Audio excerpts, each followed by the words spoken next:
Saudações a todos, aqui é o Caetano, do site blog Mosaico Negro. Vamos aí, insistindo e resistindo, gente. É isso aí.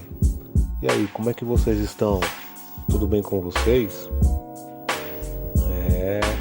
Mês de dezembro, Natal, né? A mídia aí reforçando o sentimento do Natal, né?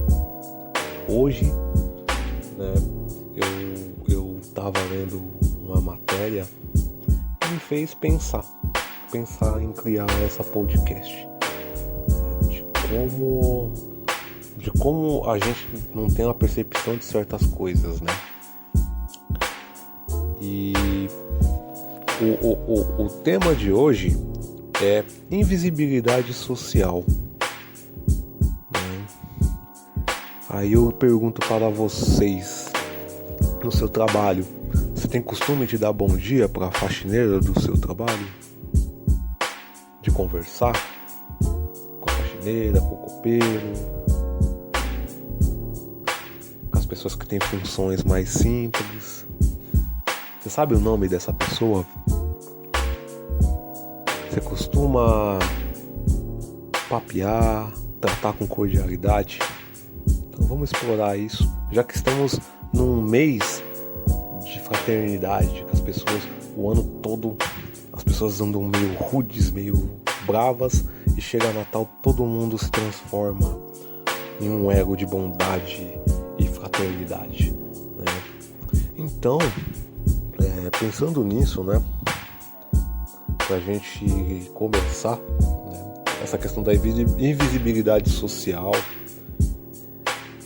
é o fato que muitos cidadãos, né, se encontram, né, e são denominados pela essa nossa sociedade como inferiores, né, pelo fato de exercerem determinadas funções, como eu falei no começo, né.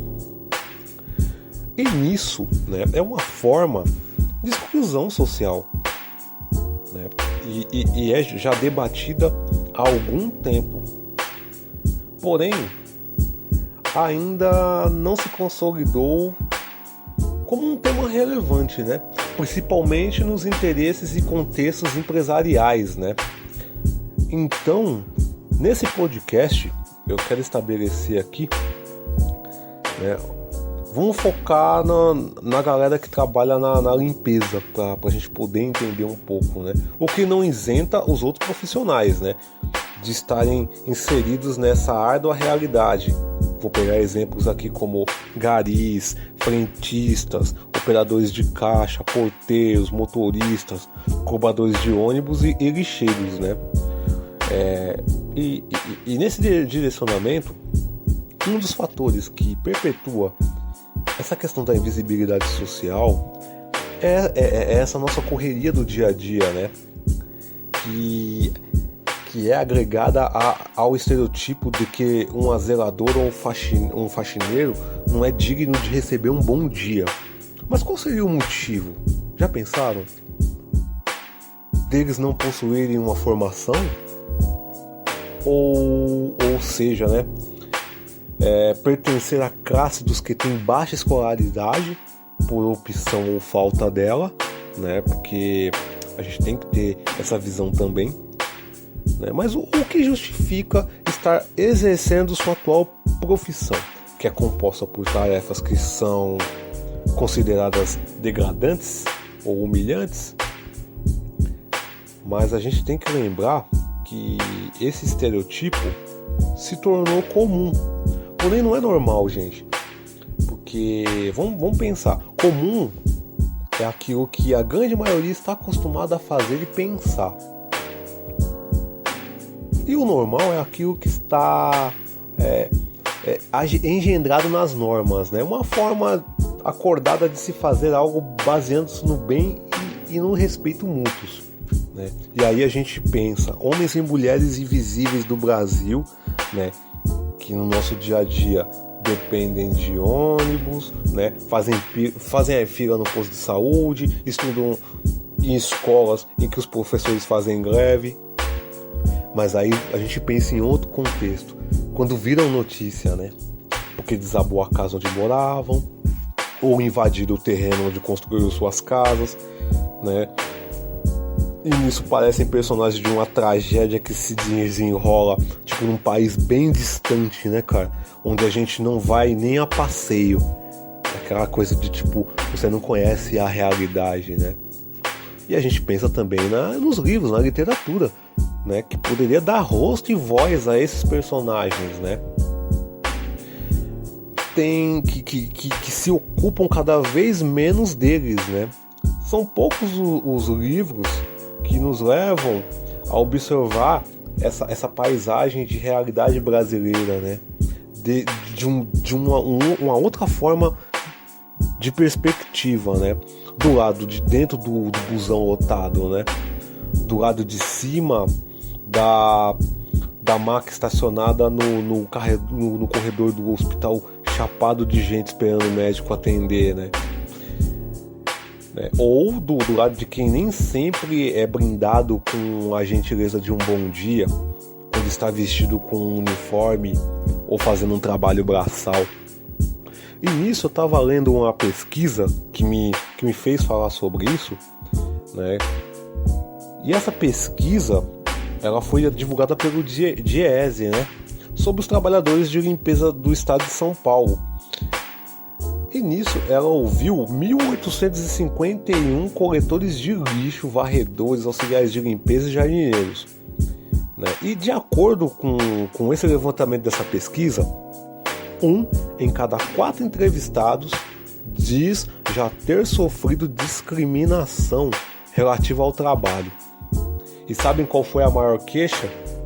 Adivinhem, né?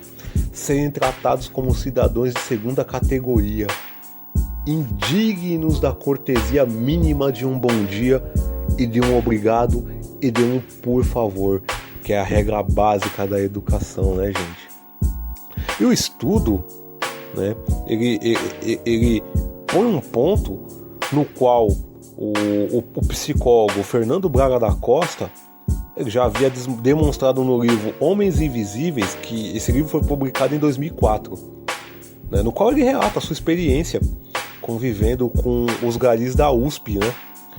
E no livro ele desenvolve a tese da invisibilidade pública de profissionais como faxineiros, assessoristas, empacotadores e garis, né? Aí, né, vamos refletir. Por que limpar, zelar e cuidar de um ambiente é considerado degradante por algumas pessoas? Porque a gente entende que é fundamental para o ambiente ficar confortável e, além de tudo, propício para se trabalhar, né? Tirar o lixo das lixeiras, tirar a poeira dos móveis, limpar a sujeira que as pessoas trazem da rua através dos seus calçados, limpar as janelas, passar aspirador, né? Tarefas que são raras de fazer em nossas próprias casas, certo? Além dos cuidados da higiene e limpeza com roupas, calçados, toalhas, tapetes, almofadas, edredons, né? Lençóis e outras coisas mais, né? Que também são presentes em nossas residências e até mesmo em nossos veículos. Mas aí a gente tem que pensar, né? Por que rotular alguém que tem sua profissão composta por essas atribuições e taxá-las como inferiores, né? Essas consequências, né, como eu acabei de falar, né, podem levar essas pessoas à depressão e ao isolamento, devido à sensação de exclusão, discriminação e de ser irrelevantes, já que são causadas em quem pertence à classe dos invisíveis. Então, para a gente poder compreender melhor, né, vamos tentar nos colocar no lugar dessas pessoas, né? Já pensou em se colocar no lugar dessas pessoas, né? E se nós mesmo lidássemos com essa realidade diariamente, igual ao que eu estou falando, como que você que está ouvindo esse podcast se sentiria? Como você iria agir com as pessoas que estão à nossa volta? Como ficaria o seu interior? como pessoa. Aí muitos irão pensar, né, que é besteira, né? Cada um colhe o que planta, né? Esse maldito popular, né? E que não somos obrigados a gostar de ninguém. Tudo bem, até aí eu entendo, gente. Mas a gente tem que pensar, né? Porque, porém, existe uma coisa chamada respeito.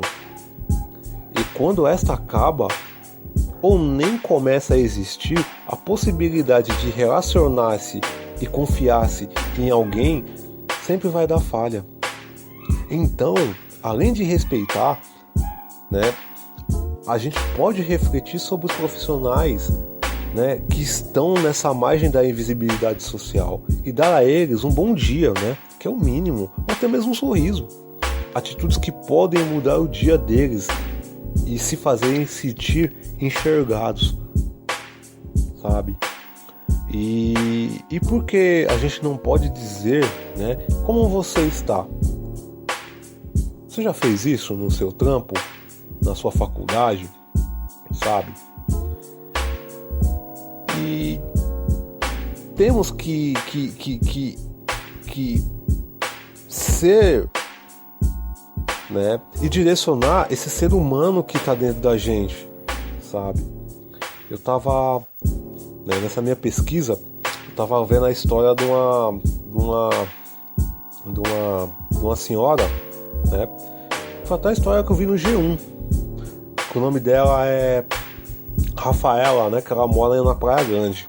Ela tem 39 anos. Ela falou pra jornalista, na sua entrevista, né, que ela é faxineira de uma escola particular, né, lá no litoral, né? E essa escola atua com alunos de 5 a 10 anos, né? E ela mesma aponta que ela tinha uma ótima convivência com o ambiente e tal, né? Só que já com o outro nível de idade de outros alunos de 11 a 15 anos já era diferente, porque alguns respeitavam ela, mas outros nem respondiam ao bom dia dela, deixavam bagunça na sala de aula, porque eles achavam que era descolados ou a tia da faxina, né? E nisso ela direcionou que 7 anos de trabalho na escola, ela nunca tinha percebido que a própria escola não dava o valor que ela merecia, né? No qual, no momento que os funcionários iam almoçar, não eram capazes de chamar ela, né? E as colegas dela de faxina da escola para sentar junto e almoçar, né? E aí eu lembro até, estava até escrito na reportagem, né, que ela direcionou que algumas professoras tinham muito respeito com ela, né? Mas outras pareciam que tinham nojo, né? E ela mesmo teve um momento que ela até questionou, né?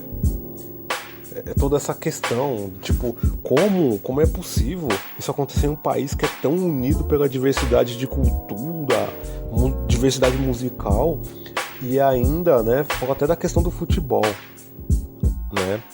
Só que ela não entendeu, né? Não, quando ela falou o negócio do futebol, ela falou do país, o amor pelo futebol, né? Só que ela não entendeu que a diferença entre ela e um jogador de futebol tem a questão da cor, né? Fala a mesma língua, mas a diferença é econômica, né?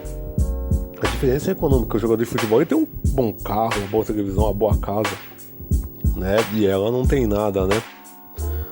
E aí a gente pensa, né, que essa cegueira e essa rejeição, né, de tudo que eu falei agora, né, esse sentimento de inferioridade, baixa autoestima, né, que fazem essas pessoas, esses profissionais se sentirem humilhados, né, e esse desprezo ele é causado pela incapacidade de reconhecermos esses profissionais de forma digna, cara, sabe, e pela dificuldade em aceitar que são pessoas privadas de oportunidade, né, que possuem sentimentos, histórias de vidas